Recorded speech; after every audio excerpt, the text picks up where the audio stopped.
Dicas de construção. Oferecimento MPK Arquitetos e Associados. Olá, eu sou o arquiteto Lincoln. E eu sou o arquiteto Andrei. Estamos com o quadro Dicas de Construção e nessa edição estamos com um assunto muito importante. Mas antes quero deixar um convite para você, amigo de casa. Vai construir, vai reformar, quer regularizar sua obra, tá com alguma dúvida dessas dicas que nós estamos dando? Vem aqui na MPK, que está localizado no setor 2, Avenida Jamari, número 4075. Vou deixar outra dica para você, amigo. Quer participar de algum curso na área da construção civil? Quer aperfeiçoar seu conhecimento na área de obras? Vem aqui, pegue sua ficha de inscrição. Temos especialistas na área da construção e outras áreas, assim como informática, música. Então não perca, vem aqui pegar a ficha de inscrição. Lincoln, qual que é o tema da semana? Então, a dica de hoje, vamos falar aqui sobre um revestimento bem econômico que traz todo um requinte aí para o seu ambiente e faz toda a diferença. E vamos falar também um pouco sobre os tipos de lajes que você pode usar na sua construção. E qual seria a primeira dica, Andrei?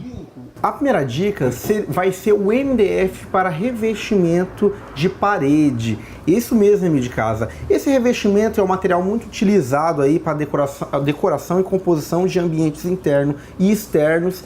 Essa sigla de MDF, o que significa, amigo de casa? Significa placa de fibra de média densidade. E como que é o processo para você entender aonde eu vou aplicar, quais as características que essa peça de MDF tem, você entender um pouquinho sobre a fabricação e a composição dessa peça. Ela geralmente ela consiste numa mistura de fibras de madeira.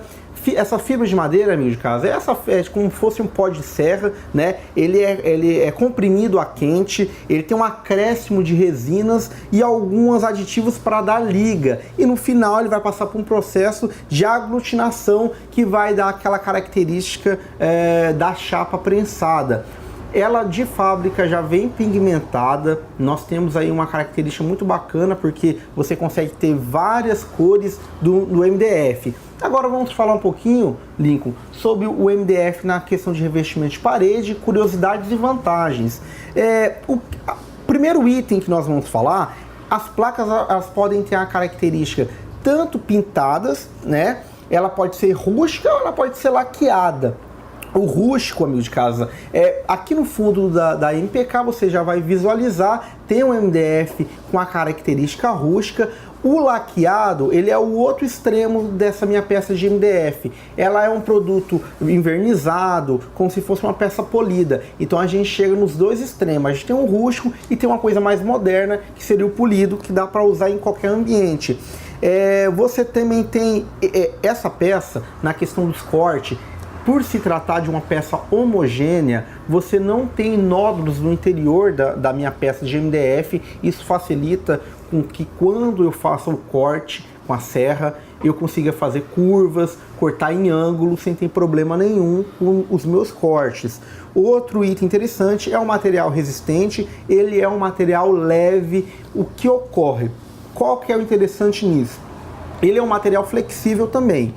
Quando eu for carregar essa minha peça de MDF para o ambiente, seja no pavimento superior ou no térreo, num ambiente muito apertado, ele consegue dobrar, fazer dobras, eu consigo carregar tranquilamente. Ele não é muito pesado, diferente da madeira maciça, que ela já é uma madeira muito complicada de trabalhar. E você, amigo de casa, está pensando, mas eu vou revestir minha parede, como que essa peça de MDF ela vai vir para mim comprar? Geralmente ela vem no tamanho, na dimensão de 2,75 por 1,83 metros.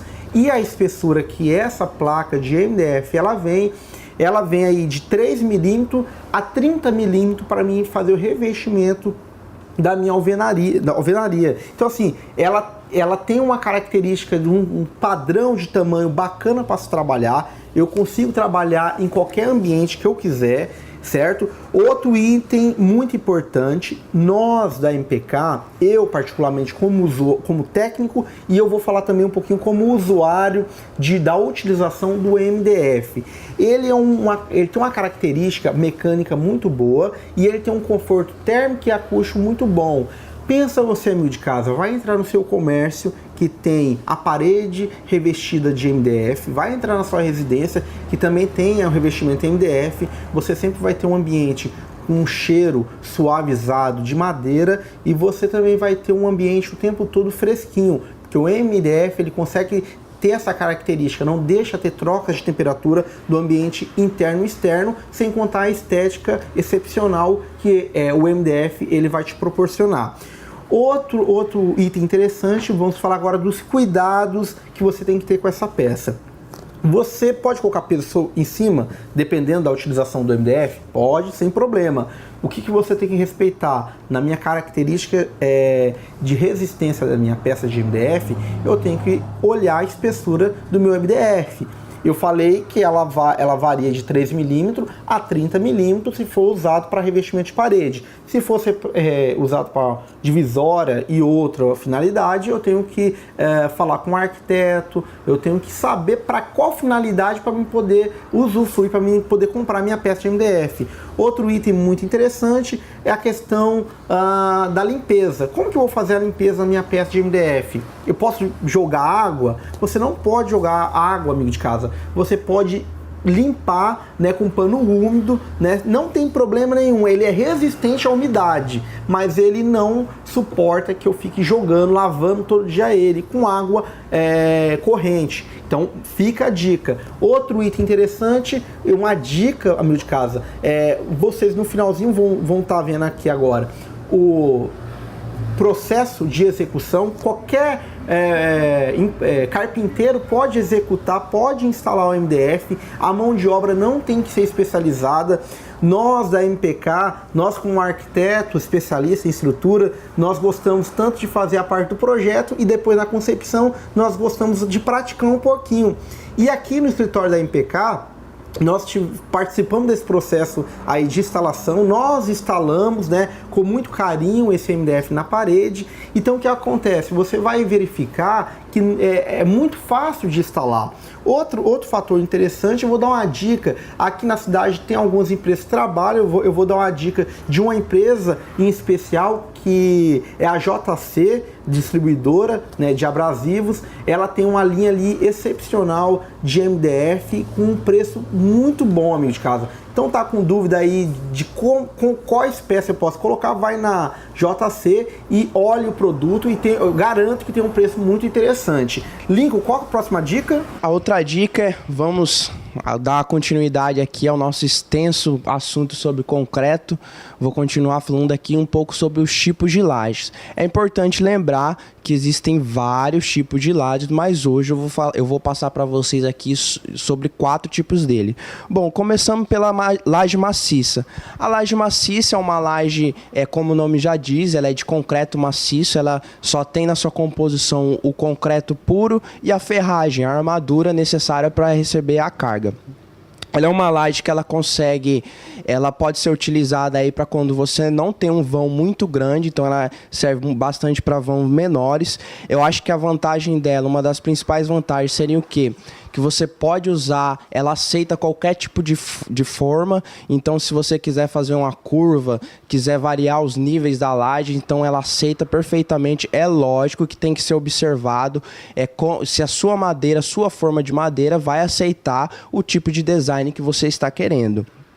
Eu acho que outra vantagem bacana também dela é que ela tem um alto grau de resistência a trincas e fissuras, porque pelo fato dela trabalhar como uma laje inteira, uma laje completa, um bloco completo, então ela não tem aquele trabalho de cada peça trazendo assim a trinca e fissura para sua laje. Ela, como desvantagens, pelo fato dela ser totalmente de concreto, ela utiliza de muito madeiramento aí para sua forma e para sua escora, então acaba que ela sendo um valor um pouco grande aí, ela acaba sendo um pouco mais cara que os outros tipos de laje que você pode utilizar na sua residência. E justamente pelo seu alto volume de concreto, ela se torna o quê? Mais pesada. Então toda a sua estrutura, a questão de vigas, pilares e fundações, elas tem que ser levada em consideração essa carga, e a sua estrutura vai acabar sendo um pouco mais robusta. Isso, é óbvio, vai acabar ocasionando o quê? Mais gasto para você. Temos a laje nervurada. A laje nervurada ela é de concreto também, de armadura, porém na sua composição são feitas de várias vigas aí entrelaçadas. Essas vigas que dão esse aspecto, ela forma essas nervuras, né, que vem dar o nome para esse tipo de laje. Essas nervuras, elas deixam um espaço entre si. Esse espaço eles podem ser preenchidos ou não. Se for preenchido, aconselho você a colocar um material leve aí, um EPS, que não vai trazer nenhuma carga, ou você pode deixar livre também, que a gente pode usar isso de um artifício aí estético ou usar aí de algum design diferenciado para sua laje. Ela é bastante indicada para você que tem um vão aí maior de 8 metros, você já utiliza ela, que você consegue vencer esse vão maior. Essa seria a principal vantagem desse tipo de laje. A desvantagem é que ela é uma laje diferenciada, então você precisa de uma mão de obra especializada para você utilizar ela, então o seu custo vai ficar um pouco mais caro aí, e a sua largura final da laje ela vai ser um pouco mais, vai ter uma espessura maior, então você vai ter uma laje aí de 25, de 30 centímetros. Isso pode prejudicar um pouco aí o seu projeto, dependendo de como for a concepção do seu projeto. Ela pode atrapalhar um pouco aí na questão de passar os dutos elétricos, na questão de instalação hidráulica. É lógico, não estou dizendo que não pode ser feita, mas é lógico, tem que ser feito todo um projeto. Consulte seu arquiteto aí, ele vai te orientar em como vai ser feito toda essa instalação. Temos a laje treliçada. Acredito que para o amigo de casa aí é a laje que você vai conhecer. Ela, juntamente com a laje maciça, eu diria que ela seria as lajes mais utilizadas hoje em projetos residenciais. Essa laje treliçada é nada mais o que? São vigotas formadas por treliças que você encontra no material de construção, e elas são concretadas e tem um espaço entre uma e outra. Esse espaço, eles podem ser preenchido tanto com lajota cerâmica, né, ou com EPS. Aconselho vocês a utilizar o EPS por ser um material mais leve, então vai trazer mais uma leveza para sua laje, e ele tem toda uma propriedade acústica e térmica também que você pode utilizar em benefício da sua obra. A única desvantagem de você utilizar o EPS seria o quê? É que a sua adesão ao revestimento é um pouco inferior do que a lajota cerâmica. Então, para você chapiscar, para você rebocar o seu teto ali, você vai ter que utilizar de algum produto diferenciado no seu reboco para ele aderir bacana e você não ter nenhum problema aí com o desplacamento do revestimento. E temos as lajes alveolares. Essas lajes elas são formadas por painéis de concreto e a seu interior elas não têm armação. A armação dela são feitas de concreto protendido. Nós já falamos aqui na edição anterior do Dicas de Construção sobre o concreto protendido. Se você não acompanhou, corre lá na nossa página, lá vai estar explicando melhor o que é esse concreto, mas assim, resumindo para você, o concreto protendido, em vez de você colocar armação, você coloca cabos, cordoalhas de aço. Esses cordoalhas elas são esticados, elas por um macaco hidráulico. Isso dá uma resistência muito superior a qualquer tipo de laje, e você consegue, ela traz o quê? Você consegue vencer vãos maiores. Então, assim, vãos que a laje nervurada não consegue vencer, você usa a protendida, você consegue vãos aí de 20, 30 metros tranquilamente, ou até mais. Isso vai depender, é claro, do seu cálculo, do seu projeto. Um profissional, seu arquiteto, ele tem que ser consultado para você utilizar esse tipo de laje. E eu acho que o maior benefício dessa laje, que ao contrário da laje nervurada, você consegue vencer esse vão maior, e você tem o quê? Você tem uma laje mais fina. Então você vai ter uma laje que você vai aproveitar a questão de vão maior, e a espessura final você vai ter ali de 15, 10, 12 centímetros. Isso, é claro, vai depender do seu projeto. Então é isso. Essa foi a dica de construção de hoje. Espero que tenha ajudado vocês. Continue mandando sugestões para o WhatsApp da SBT. Vai lá na nossa página do Facebook, mandem por lá também. E não esqueçam, a sua obra, a sua construção é seu maior bem. Então valorize. Até a próxima.